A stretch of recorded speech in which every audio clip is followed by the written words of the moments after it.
आउं ज़ाहिद आवड़ो पंहिंजे प्रोग्राम सूरत हाल में पंहिंजे पैनलिस्ट ग़ुलाम नबी सुमरो ऐं काज़ी अनवर साहिबनि सां गॾु। नाज़रीन, असांजे प्रोग्राम में असां मुख़्तलिफ़ शयुनि ते ॻाल्हाईंदा रहंदा आहियूं, जेके बि इशूज़ असांजे सियासी मैदान में जेके नवां दाख़िल थींदा रहंदा आहिनि या समाजी जेके अहिड़ा के प्रॉब्लम्स जेके अराइज़ थींदा आहिनि त उन्हनि जे बारे में असां कोशिशि कंदा आहियूं त तव्हांखे पंहिंजो पॉइंट ऑफ व्यू ॾियूं सूरत हाल प्रोग्राम जे थ्रू। सुमरो साहिबु, तव्हां खां मुंहिंजो पहिरियों सुवालु इहो आहे त इस्लामाबाद हाई कोर्ट PTI जो जेको केस फॉरेन फंडिंग जो हले पियो इलेक्शन कमीशन में, ऐं इस्लामाबाद हाई कोर्ट जो ई फ़ैसिलो हो त इहो 30 ॾींहंनि में जो फ़ैसिलो थी वञणु खपे, पर वरी उनखे थोरो जेको आहे सो टाइम खे वधायो वियो आहे। उन्हनि जी दरख़्वास्त ते जेका असां ॿुधणी थी ऐं उन्हनि खे टाइम ॾिनो वियो आहे त इहो 30 ॾींहंनि में न ॾिनो वञे, त इन केस ते इन फ़ैसिले जो कहिड़ो असरु थींदो? महिरबानी। असांजे अॻूणे सूरत हाल प्रोग्राम में बि इन ॻाल्हि जो इशारो मौजूदु हो त इस्लामाबाद हाई कोर्ट में हिकिड़ी इंट्रा कोर्ट अपील आहे फॉरेन फंडिंग केस ते, जेके अतर मिनल्ला साहिबु ऐं जस्टिस बाबर सत्तार साहिबु उन्हनि ते मुश्तमिल इहा बेंच हुई ऐं प्रिज़ाइड पियो कयो chief justice Islamabad high court Athar Minallah साहिबु। अतर मिनल्ला साहिबु उन में ॿिया बि मतिलबु हिकिड़ी पिटीशन आहे वॾी जेका अॻिते हली ॿुधी वेंदी, उन में हिकिड़ो आर्डर जारी कयूं त इस्लामाबाद हाई कोर्ट पीरियार जेको 30 ॾींहंनि जी मुदत ॾिनी हुई त उहा मुदत हाणे इलेक्शन कमीशन लाइ बाइंडिंग कोन्हे, त उहा चाहे त उन खां अॻे बि फ़ैसिलो ॾेई सघे थी ऐं उन खां पोइ बि फ़ैसिलो ॾेई सघे थी।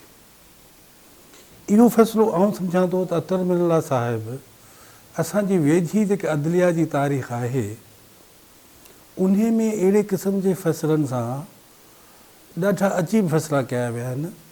थोरो पोइ हिते था वञूं सुप्रीम कोर्ट ऑफ पाकिस्तान में ऐं मियां नवाज़ शरीफ़ जे मुक़दमे में जंहिंमें हुनखे अकामा ते नाइल कयो वियो, उते हिकिड़ी GIT ठाही वई जंहिं लाइ टाइम मुक़ररु कयो वियो त 6 महीननि जे अंदरि इहा GIT रिपोर्ट ॾींदी ऐं कोर्ट फ़ैसिलो कंदी। यानी उन ते पोइ अॻिते हली आउं सम्झां थो त अदालत जे दिमाग़नि ऐं जजनि इहो महसूसु कयो आहे त असांखे ईअं हथ पेर ॿधी ऐं टाइम लिमिट्स ॾेई फ़ैसिला न करणु घुरिजनि ऐं कानून खे पंहिंजो रस्तो, इंसाफ़ खे पंहिंजो रस्तो ॾियणु खपे।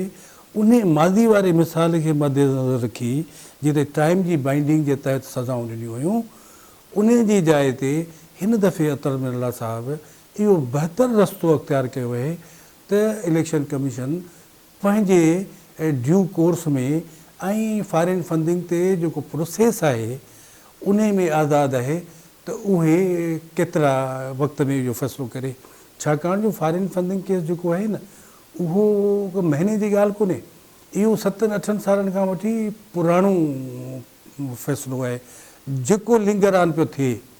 हाणे उनखे जीअं त अनवर मंसूर ख़ान जे आर्गूमेंट खां पोइ उनखे ईद ताईं मुलतवी कयो आहे, जंहिंमें हुन इहो चयो आहे त हू 7 ॾींहंनि में पंहिंजा दलील जेके आहिनि उहे ख़तमु कंदुसि। उन खां पोइ ॾिसजे त अॻियां छा थो थिए। पर इन जे बावजूदि इस्लामाबाद हाई कोर्ट जे इन बाइंडिंग ख़तमु करण जे बावजूदि बि लॻे ईअं थो त तहरीक इंसाफ़ जेका आहे न उहा ख़ौफ़ में आहे। उहा ताबड़तोड़ पंहिंजे सोशल मीडिया ते इवन तहरीक इंसाफ़ जो सरबराह उहो बि कॾहिं उनखे इहो थो चए त हीअ चीफ इलेक्शन कमिशनर जेको आहे न उहो इस्टेब्लिशमेंट चयो मूंखे त उहो रखे, केॾी महिल चए थो त हीअ नवाज़ लीग में शामिलु थी वञे। इन जो मतिलबु इहो आहे त जॾहिं तहरीक इंसाफ़ जो सरबराह इल्ज़ामनि में इन हद ताईं लही आयो आहे त इन मां इहो लॻे थो त केस को ॾाढो ताक़तवर आहे ऐं PTI जा हल्का ऐं PTI जा क्वार्टर्स ऐं उन जा कानूनी माहिर शायदि इहो सम्झनि था त PTI लाइ फॉरेन फंडिंग जो फ़ैसिलो जॾहिं बि ईंदो त उहो PTI लाइ ॾुखियो ज़रूरु हूंदो। कयो साहिबु, तव्हां खां सवालु आहे त अॻूणे सुप्रीम कोर्ट जे चीफ जस्टिस साकिब निसार कल्ह असांजे अॻूणे वज़ीर आज़म इमरान ख़ान सां कल्ह ज़मान टाउन में मुलाक़ात कई ऐं ऑब्वियसली उन्हनि जा जेके आहिनि से केसिस हलनि पिया उन्हनि जे उन्हनि ते ॻाल्हि ॿोल हलंदी हूंदी त तव्हां उन्हनि जी मुलाक़ात खे कीअं था ॾिसो? जी मेहरबानी। हैं कवाकब कुछ नज़र आते हैं, कुछ देते हैं धोखा बाजी कर खुला खुला। साबिक़ चीफ जस्टिस साहब, साबिक़ प्राइम मिनिस्टर साहब खे जॾहिं केसनि जो हुयो त हिनखे सादिक ऐं अमीन जो लक़ब ॾिनो हुई। त हाणे उन वक़्त जे माण्हुनि त इहो चयो पियो त हिननि जी पाण में आहे तालमेल आहे। हाणे उहो तालमेल ज़ाहिर पियो थिए ऐं जल्दी पियो थिए ज़ाहिर। इमरान ख़ान जहिड़ी पोज़ीशन में हींअर अची वियो आहे त जेको उनखे क़ानूनी टीम जेका कमज़ोर आहे, बाबर अवान जहिड़ी टीम आहे या फवाद चौधरी जहिड़ी टीम आहे, छो त उनजो जेको नफ़ीस माण्हू हुयो फ़रूक नसीम साहब, उहो त हुनखे बीच मंझदार में छॾे भॼी वियो आहे, जिथां आयो ओॾे ई मुठी वियो। त पोइ लामाला हिन इहो तकियो कयो, छो त हींअर ॾिसो जेका हींअर इतिहादी हुकूमत आहे न, उहा हिन ते जल्दी हथु नथी विझे पई, हिनखे क़ानूनी तौर ते क़ाबू करण जी कोशिशि थी करे पई। इहा क़ानूनी या अदालती फ़ाइदो वठण जे लाइ कल्ह जी मुलाक़ात खे असां उन तनाज़ुर में ॾिसूं था, छो त साकिब निसार साहब जॾहिं चीफ जस्टिस हुयो त लामाला हुन कुझु जजनि खे खयों, के जज हुनजे कैंप में हुया ऐं हाणे इहे सभु शयूं वाज़े थी वियूं आहिनि त हीअ जेके हींअर जा केस अचनि था पिया उन में हुनखे चयो इहो त तव्हां असांखे का मतिलबु कोशिशि करियो जीअं तव्हां असांखे रिलीफ मिली वञे। त साकिब निसार साहब हुनखे चयो त तव्हां हिकिड़ी महिरबानी ज़रूरु कयो त कोर्टुनि खे डायरेक्ट तनक़ीद जो निशानो न बनायो, छो तव्हां हर ॻाल्हि में डायरेक्ट तनक़ीद जो निशानो बनाए था। जेको फ़ैसिलो तव्हांजे फेवर में आहे उन ते तव्हां कावड़ था करियो, जेको फ़ैसिलो तव्हांजे मतिलबु जेको फेवर में आहे उन ते कावड़ कोन था कयो, जेको तव्हांजे अगेंस्ट आहे उन ते कावड़ था करियो पिया। अहिड़े क़िस्म जे लाइ हिन उनखां फेवर वठण जी कोशिशि कई आहे, पर हालतूं मटिजी वयूं आहिनि। साकिब निसार जो जेको हुयो वक़्तु चीफ जस्टिस जो, उहो ईअं लॻो हुयो त जीअं हिकिड़ो जीअं न को आम हिकिड़ो पुलिस इंस्पेक्टर हुतां हुते डोड़ंदो वते, हुतां डोड़ंदो वते, केॾीमहिल इस्पताल ते छापो, केॾीमहिल कंहिं जेल ते छापो, केॾीमहिल पंहिंजे ई जुडिशरी जे मतिलबु हलंदड़ कोर्ट लाड़काणे में मूंखे यादि आहे त उहो जेको सोलंकी साहब एडिशनल सेशन जज हुयो उन जे कोर्ट में वञी ऐं उनजी मोबाइल खणी जीअं हिकिड़ो मतिलबु मूंखे अजीब लॻो हुयो त चीफ जस्टिस लेवल आहे ऐं उनखे कंहिंजे बि कोर्ट में ईअं वञिणो न आहे ऐं उहो वठी वियो पाण सां गॾु कैमरा वठी वियो हुयो, जंहिं ते उन शरीफ़ माण्हू रिज़ाइन कयो हुयो, पर पोइ हिनखे मजबूरी रिज़ाइन हुनजी क़बूल न करणी पइजी वई ऐं उहो जेको सोलंकी साहब आहे एडिशनल, उहो हाणे ख़बर न किथे आहे पर अञा जज आहे। त इन जे अहिड़े क़िस्म जा हुया ऐं अहिड़ा ई कम आईके जा हुया। इन जे करे पोइ चयुनि त बाबा हाणे तव्हां असांखे शरीफ़ चओ, असां तव्हांखे शरीफ़ था चऊं पिया। हींअर उन पोज़ीशन में न आहे साकिब निसार साहब, पर हीअ हाणे इमरान ख़ान साहब आहे डूब ते को तिनके का सहारा, सहारो ॾिसूं केतिरो थो मिलेसि, नज़र घटि थो अचे। सुमरो साहब, हींअर जेके इमरान ख़ान जा इहे सम्झो सपोर्टर आहिनि या जर्नलिस्ट आहिनि या उनजी पंहिंजी टीम जा जेके कुझु माण्हू आहिनि, उन्हनि वटां कुझु आवाज़ अहिड़ा पिया अचनि त जेका हींअर इतिहादी हुकूमत आहे उहा कमज़ोर पई थिए ऐं उन्हनि जे अंदरि कुझु अहिड़ियूं जेके आहिनि से ॻाल्हियूं हलनि पियूं या चौबोल हले पियो त पीपल्स पार्टी पंहिंजी हैसियत खां वधीक कुझु डिमांड पई करे, कुझु बलोच जेके आहिनि इतिहादी उन्हनि खे जेका हुकूमत आहे उहा सभु कुझु ऑफर न पई करे सघे जेको हू घुरनि पिया। त इन क़िस्म जी सूरत हाल में तव्हां छा था सम्झो त जेका हींअर हुकूमत हले पई उनखे कहिड़े क़िस्म जा चैलेंजिस जेके आहिनि से मौजूदु आहिनि? जॾहिं ख़ान साहब लाइ 9 साल आयो 2022 त इलाही ॻाल्हियुनि में जीअं त पाण ॼाणे बि आहे, पर कंहिं शायदि मशवरो ॾिनसि त जेकॾहिं हुनखे शायदि अंदाज़ो थी वियो त आउं इक़्तिदार खां महरूम थी वेंदुसि, उन करे हुन पहिरियों इहो कमु कयो त हुन बिजली ऐं तेल जा अघ फ्रीज़ करे छॾिया। त इहे आईंदा बजट ताईं 30 जून ताईं फ्रीज़ हूंदा। हिकिड़ी त मतिलबु बारूदी सुरंग चइबी आहे न की माइन, उहा लॻाए वियो नई हुकूमत जे लाइ। नई हुकूमत जे चैलेंजिस ते अचूं, पर उन खां पहिरीं इन जे तरफ़ वरी वापसि था अचूं, इन जे ॿिए अधु सुवाल खे एड्रेस था करियूं त छाकाणि जो हीअ हुकूमत इलाही इतिहादियुनि ते मुश्तमिल आहे अॻे बि पाण मतिलबु माना सूरत हाल जे प्रोग्राम में ॻाल्हि कई आहे त PTI जी हुकूमत बि इत्तेहादियुनि ते मुश्तमिल हुई, पर हिन हुकूमत जा इत्तेहादी उन खां वधीक आहिनि तादाद में। पर ही लॻे ईअं थो त हिन टेन्योर में हू जेके हिननि सां गॾु अची पाण में मिलिया आहिनि, त इहा जेका मुख़ालिफ़ प्रोपेगेंडा आहे, जीअं तव्हां चयो त तहरीक इंसाफ़ जी प्रोपेगेंडा आहे त इहा हुकूमत कोन हलंदी ऐं हिन हुकूमत जा जेके इत्तेहादी आहिनि उहे पाण में कोन था ठहनि, इन जे बरख़िलाफ़ कल्ह इहा हैरान कुन ॻाल्हि कोन थी आहे त पाकिस्तान पीपल्स पार्टी जो चेयरमैन वज़ीर ख़ारजा थियो आहे। पाकिस्तान जी हिकिड़ी तमामु वॾी पार्टी जे चेयरमैन हिकिड़ो माना वज़ीर अज़म खां अलॻि उहिदो, यानी वज़ीर अज़म जंहिंजो मियां शहबाज़ शरीफ़ आहे उन जी काबीना में वज़ीर ख़ारजा थियो आहे। इन खां वधीक मतिलबु माना इसार ऐं दोस्ती इन इत्तेहाद में इन जो मिसाल तव्हां पाकिस्तान जी सियासी तारीख़ खणंदो आहे ई कोन। त उन करे इन प्रोपेगेंडा खे त हिकिड़े पासे माना रखिजे। ऐं ॿियो त ही ॿई पुराणियूं पार्टियूं आहिनि, पाकिस्तान पीपल्स पार्टी अॻे बि पाण सूरत हाल प्रोग्राम में इहा ॻाल्हि कई आहे ऐं काज़ी साहब बि इहा ॻाल्हि कई त छाकाणि जो ही पुराणियूं पार्टियूं आहिनि ऐं इन्हनि जा जमहूरी रहिया आहिनि, इन्हनि जा पाण में इत्तेहाद बि रहिया आहिनि, इन्हनि जा पाण में इख़्तिलाफ़ बि रहिया आहिनि, उन करे ही उन्हनि खे निबेरे ॼाणनि। उन करे इहो इन ॻाल्हि जो इम्कान क़तई कोन्हे त इहो इत्तेहाद ते हुकूमत जेका आहे उहा माना पार्लियामेंट में टुटी वेंदी। पार्लियामेंट में त अपोज़िशन आहे कोन न, तहरीक इंसाफ़ जे इस्तीफ़नि खां पोइ इहो वरी हिकिड़ो ॿियो मौज़ू थी वेंदो। उन करे हिन हुकूमत खे इन मामले में पार्लियामेंट में बि चैलेंज कोन्हे ऐं इत्तेहादियुनि खां बि चैलेंज कोन्हे। हाणे जेके उन जा चैलेंजिस आहिनि रियल उहे आहिनि त कर्ज़ की पीते थे मैं और ये समझते थे कि रंग लाएगी हमारी फाका मस्ती एक दिन। असां वटि मामिलो जेको आहे न उहो ही असांजी जेका मईशत आहे उन खे जेको कर्ज़ ते हेरायो वियो आहे न, IMF ते, वर्ल्ड बैंक ते, उन ते असीं तव्हां थो करियो त ज़री मुल्क आहियूं। कल्ह कंहिं को राइटअप पे पढ़ियुमि, उन चयो त हिन साल बि असांखे कणिक इम्पोर्ट करणी पवंदी।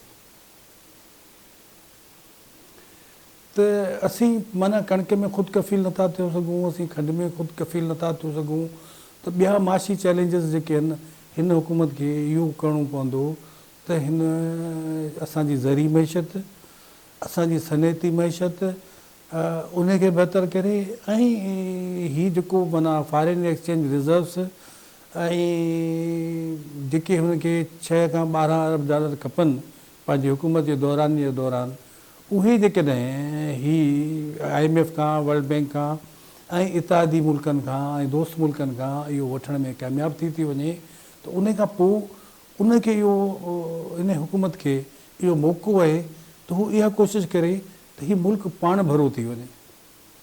ऐं मूं अर्ज़ु कयो न त कल्ह आऊं जॾहिं इहो कणिक जे इम्पोर्ट वारी ॻाल्हि पढ़ी रहियो हुउसि, उन में उन लेखक हिकिड़ो जुमिलो ॻाल्हि कई त चई त हिन मुल्क में तमामु थोरा माण्हू आहिनि, ॾाढा अमीर माण्हू आहिनि, दुनिया जे अमीर माण्हुनि जे तरह, पर हिन मुल्क में माण्हू घणा ई माण्हुनि जी ॾाढी ग़रीब आहे।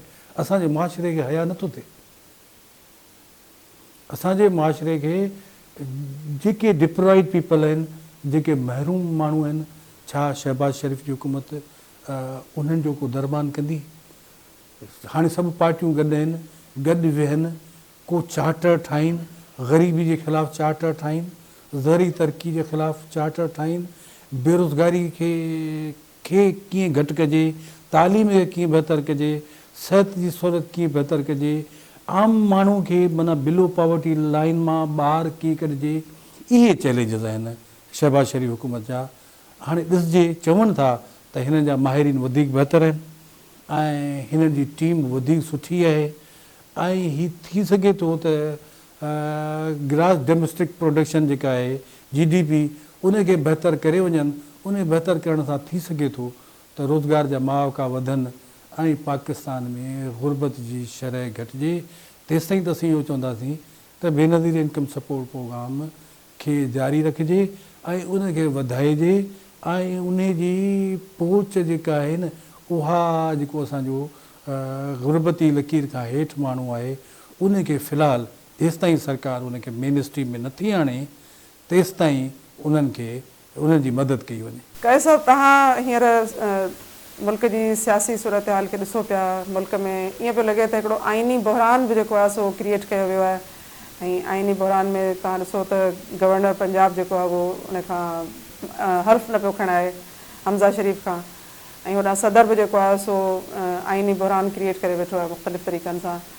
ऐं इन ई साॻे वक़्त में असांजो जेको चूंडियल हींअर इतिहादी पार्टी जो जेको आहे वज़ीर आज़म आहे उहो 13 ऑफिशियल सां गॾु तक़रीबन हिकिड़े वॾे डेलीगेशन सां गॾु जेको आहे सो हिकिड़ो ग़रीब मुल्क जो वज़ीर आज़म उहो उमिरि ते वञण जी तयारी करे रहियो आहे। ऐं उन सां गॾोगॾु वरी असां जेकॾहिं ॾिसूं त 3.5 सालनि में मरियम नवाज़ जंहिं सम्झ ऐं अक़लमंदी सां हिकिड़ो पंहिंजो नैरेटिव क्रिएट कयो ऐं हिकिड़ो सुठे तरीक़े सां पंहिंजो पाण खे हिकिड़ी सियासी लीडर साबित करण जी कोशिशि कई, त साॻे वक़्तु वरी जॾहिं हुकूमत तब्दील थी आहे, हुनजी पार्टी हुकूमत में आई आहे, वज़ीर आज़म नवाज़ लीग जो आहे, त उन वक़्त में जंहिं नासमझी सां उहो ॻाल्हाए रही आहे उन्हनि सभिनी शयुनि खे जेकॾहिं असां तजियो कयूं त असांखे मरियम नवाज़ किथे बीठल नज़र थी अचे। ॾिसो, असां वटि 74 सालनि खां वठी जॾहिं बि हुकूमतूं मटियूं आहिनि त आइनी तौर ते कोन मटियूं आहिनि। पहिरीं हुकूमत आहे जेका तव्हांजी अप्रैल 2022 में जेको तव्हांजो लिखियलु आइन आहे उन तहत मटियूं आहिनि, न त कोन को लठ खणी बीहंदो हुयो ऐं हुकूमत खे कढी छॾींदो हुयो त पोइ आइनी बुरहान आइनी कोन हूंदो त आइनी बुरहान कोन हूंदो हुयो। छो असां जेके असांजा आहिनि हुकूमती माण्हू या जिन खे जेके उनखे कढंदा आहिनि उहे हींअर पाण थोरो परेशान थी विया आहिनि त जॾहिं इमरान ख़ान वियो आहे पर उनखे लठ सां कोन वियो, आइन सां वियो आहे। इमरान ख़ान सम्झे थो त आइन कुझु बि कोन्हे, को लिखियलु किताबु आहे, इनखे मां अञा बि इनखे वधीक परेशान करे सघां थो इन लिखियलु किताब में, ऐं उहो कमु करे पियो।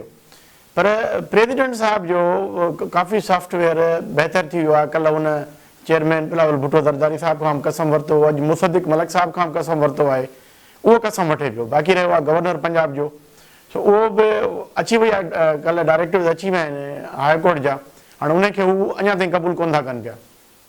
सो इही ॿ 4 ॾींहं लॻंदा हिननि खे सॉरी आइनी तौर ते इन्हनि ॻाल्हियुनि में आणण जे त आइन खे कीअं पंहिंजो रस्तो वठणु खपे ऐं आइन पंहिंजो रस्तो वठे पियो, छो त वीचारो पहिरियों दफ़ो थो वठे पियो। हीउ बि अञा पहिरियों ॿारु आहे जेको आस्ते आस्ते पंधु करणु सिखे पियो IK वांगुरु, सो हीउ बि सिखी वठंदो। जेका तव्हां ॻाल्हि कई त एतिरो वॾो डेलीगेशन, पहिरीं त हिननि 777 बुक करायो हुयो इत्तेहादी प्राइम मिनिस्टर साहिबु, पोइ वरी जो PTI ते उन सोशल मीडिया ते या मुख़्तलिफ़ ॻाल्हियूं अची वियूं चैनलनि ते, त हिन पोइ उनखे वरी घटाए छॾियो, 84 माण्हुनि जो डेलीगेशन कयनि। उन्हनि जो बि हींअर जेका सरकारी अची वई आहे त हुननि मां सिर्फ़ु 13 जेके आहिनि उहे आहिनि सरकारी ख़र्च ते ऐं बक़ाया पंहिंजे ख़र्च ते आहिनि। सुठो कमु कोन्हे को, हिननि वटि एतिरा पैसा आहिनि जो ही 4-5 लख 10 लख रुपया पंहिंजे जेब में ख़र्च करे सघनि था। उन जे करे बाप पार्टी जे ख़ालिद मक्सी वञण खां इनकार कयो, चए तव्हांजी वॾी महिरबानी, पर जॾहिं मूंखे उमिरो करणो पवंदो मूंखे अलाह साईं पैसा ॾींदो, मां पंहिंजे ख़र्च ते वेंदुसि। इहो हिननि जे लाइ हिकिड़े क़िस्म जो सबक़ु हुयो। ANP बि हिननि खे जवाबु ॾिनो त असांजो को बि माण्हू तव्हां सां सरकारी उमिरि ते कोन वेंदो। सो इहो सोचणु खपनि हिननि खे त हाणे जॾहिं 2022 में चओ था तव्हां वटि पैसा एतिरा आहिनि ऐं तव्हां जेकॾहिं दौरो करणु चाहियो था ऑफिशियल, त पोइ ऑफिशियल दौरो कयो, पोइ उनखे तव्हां मज़हबी रंग न ॾियो त उमिरि ते वञूं था पिया। सुठी ॻाल्हि आहे, तमामु सुठी आहे, दुआऊं घुरो पंहिंजे लाइ पंहिंजे मुल्क जे लाइ, पर कुझु अमल बि करियो न। अमल तव्हां उहो ई था कयो जेको पोइ हिते थींदो रहियो आहे। सो इनखे मतिलबु गॾु हिकिड़ो गॾियल सोच जे हिसाब सां ॾिसिजे थो पियो त जेकॾहिं तव्हां वटि पैसा आहिनि त तव्हां पंहिंजे ख़र्च ते करियो। वरी चवंदा असांजे हुते MBA सां मुलाक़ातूं बि आहिनि, जेको तव्हांजो वलियत आहे उन में असांखे कुझु फ़ाइदो पवंदो। हाणे ॾिसूं केतिरो असांखे फ़ाइदो थो पवे पियो, ऐं पैसनि पिनण जा त वीचारा आहिनि, नून लीग वारा मुड़ुस माण्हू आहिनि। इहो शइ हिते रखूं था। हाणे तव्हां अचो तव्हां त मरियम साहिबा जी जेका लैंग्वेज आहे उहा ॾाढी तलख़ थी वई आहे, या उहो ई सेम थी ॻाल्हाए पई जेको PTI 2 साल 3 साल पहिरीं ॻाल्हायो पिए।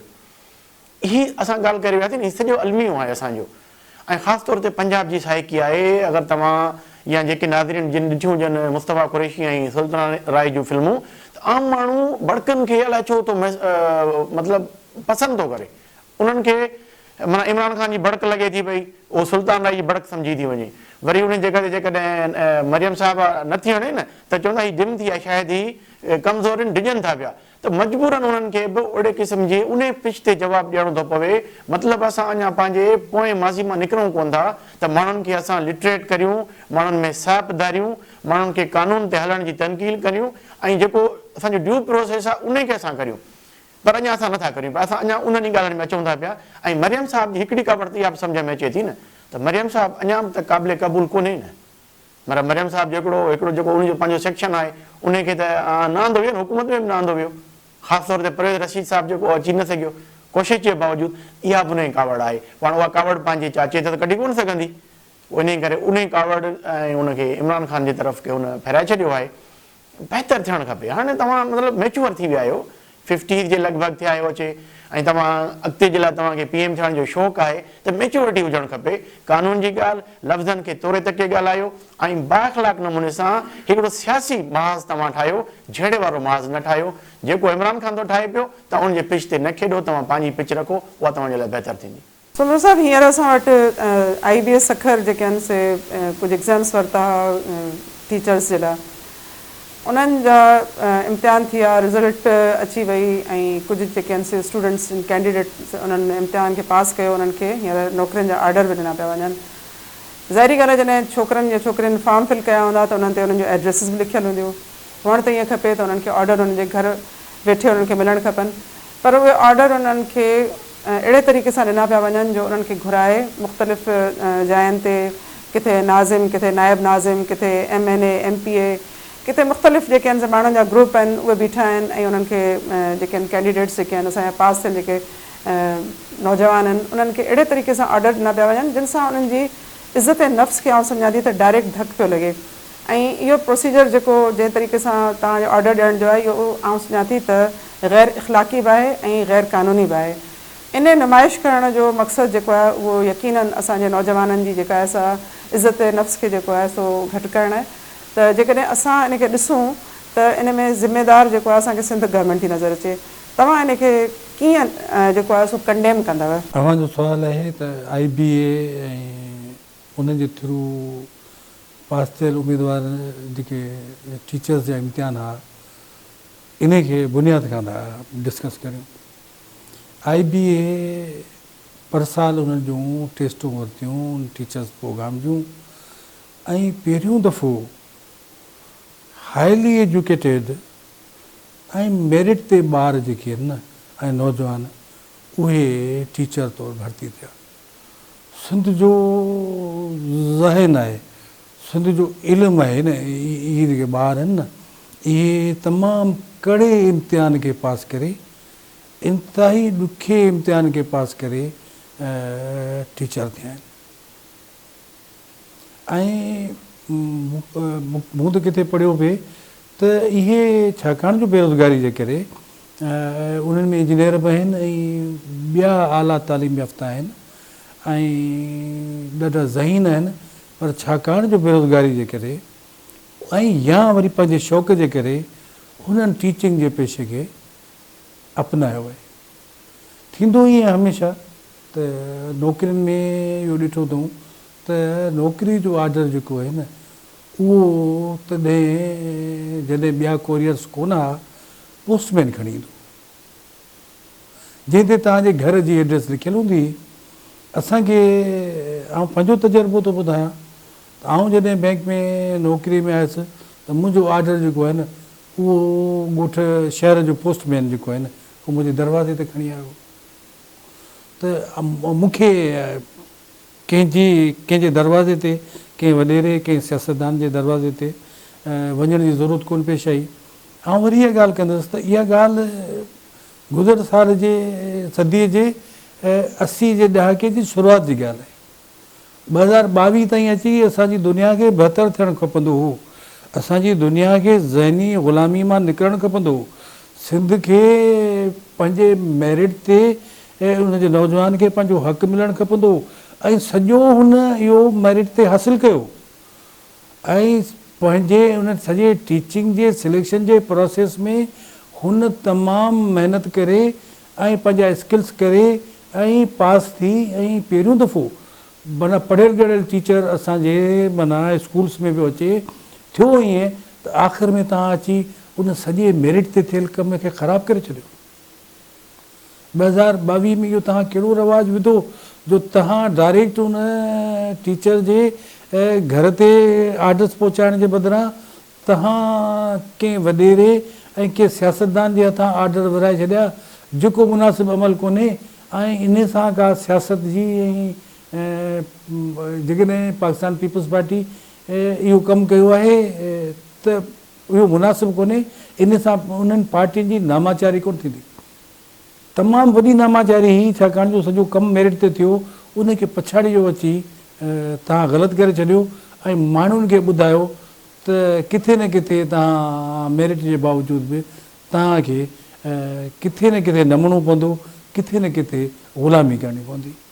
जेको तरीक़ेकार ग़लति आहे ऐं मेरिट जी इज़त कई वञे ऐं जेके नौकिरी विरहाइण ऐं आर्डर्स मोकिलण जा या जेके बि तरीक़ाकार आहिनि सिलेक्शन जा ऐं उन खां पोइ नौकिरीअ जा, उन्हनि खे मेरिट ते रखियो वञे ऐं इदारनि खे आज़ादु छॾियो वञे ऐं उन ते वॾेरा शाही जो कब्ज़ो जेको आहे न उहो मुकमल तरह ख़तमु कयो वञे, तॾहिं सिंध जी तालीम जेका आहे न उहा बहितर थी सघे। काज़ी साहिबु, अंगारे जे ॾींहुं 26 तारीख़ असांजे मुल्क में कराची वॾे मतिलबु शहर में यूनिवर्सिटी जे कैंपस में कन्फ्यूशस गेट ते हिकिड़ो चाइनीज़ खे टारगेट करे हिकिड़ी जेका नारी आहे शारी बलोच, उहा हमलो थी करे ऐं उहा जेका आहे छोकिरी जंहिंजो पस मंज़र असां जेके ॾिसूं था या असांखे जेको सोशल मीडिया ते जेका इंफॉर्मेशन मिले थी त उहो हिकिड़े पढ़ियल लिखियल घर सां तालुक़ु थी रखे, पाण पढ़ियल लिखियल आहे, टीचर आहे, MPhil जी स्टूडेंट आहे ऐं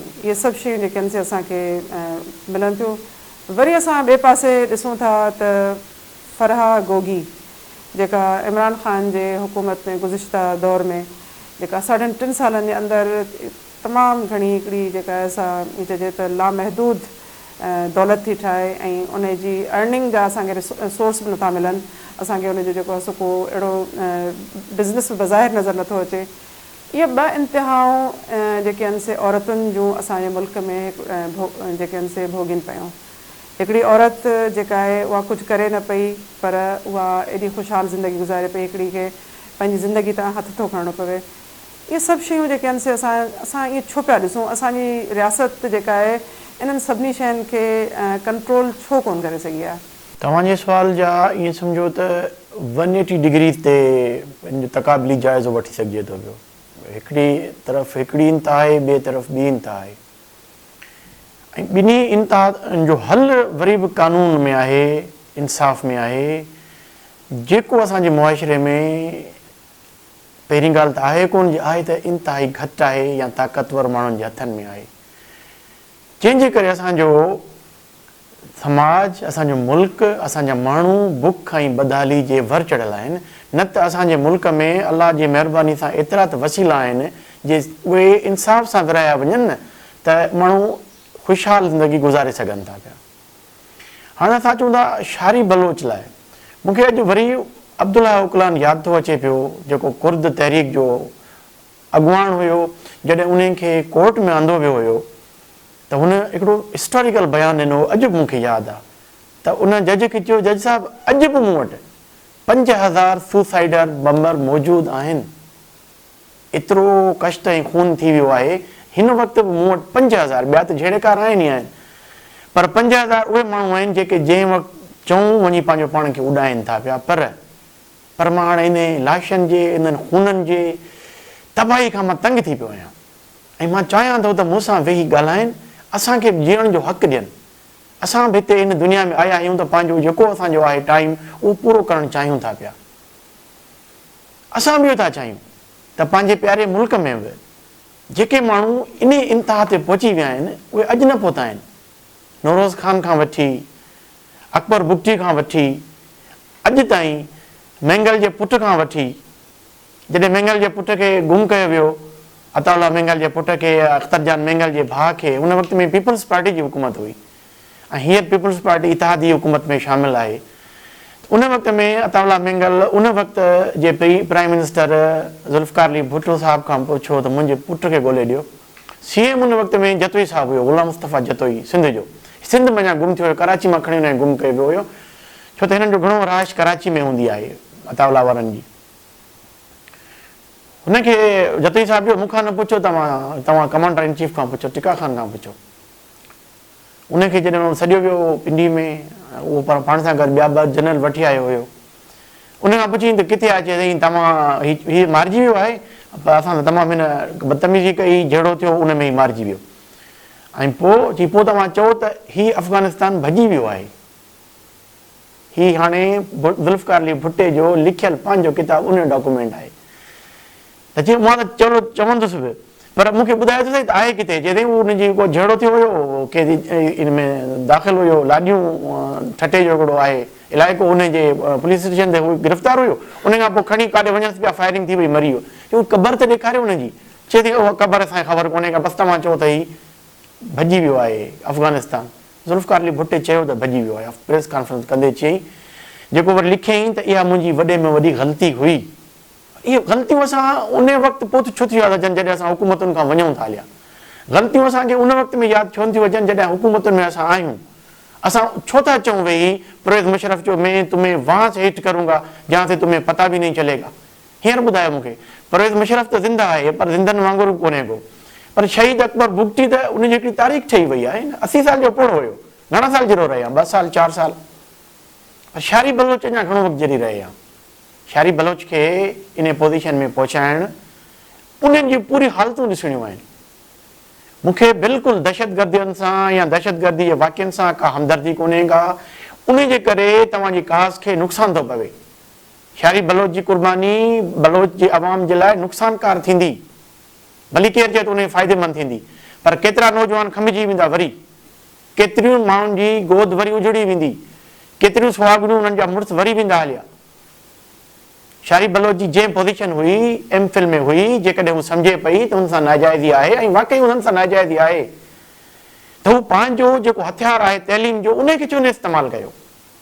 शेख चवाणी त तंद विरे तलवार थी, तलवार सां तलवार तव्हांजी कोन थी विड़ी सघे, छो त स्टेट वटि तमामु घणा वसीला हूंदा आहिनि।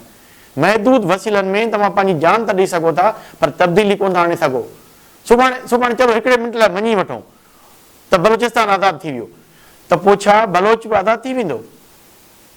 न, बलोच सरदार उनजो हुकुमरान हूंदो, बलोच माण्हू वरी बि बुखायल हूंदो, बलोच माण्हू खे जेको आम माण्हू उनखे वरी बि पंहिंजा हक़ न मिलंदा, हमेशह उहो विढ़ंदो रहंदो, वरी पंहिंजे सरदारनि सां विढ़ंदो। इन जे करे उन्हनि जे लाइ बहितर इहो ई आहे मुंहिंजे सम्झ में, त जेको हुननि वटि ताक़तवर हथु आहे सियासी तौर ते ऐं तइलीमी तौर ते, जेकर एमफिल वारी छोकिरी ऐं पंहिंजा 100 माण्हू तयारु करे वठे हा, जेके पढ़िया लिखिया हुजनि हा, पंहिंजी ॻाल्हि खे बहितर नमूने सां कनि हा, त स्टेट मजबूर थींदी पोइ जॾहिं तव्हांजे हथ में हथियार न हुजे, कलम हुजे। अहिड़े क़िस्म जी दहशत, हाणे हीउ ॾिसो, हीउ मज़हबी न आहे। मज़हबी दहशतगर्दी कुझु टाइम पहिरीं पिशावर में थी हुई, हीअ तव्हांजी इंटरनेशनल आहे। चाइनीज़ जेके 4 माण्हू, उन्हनि जो ॾोह कहिड़ो हुयो?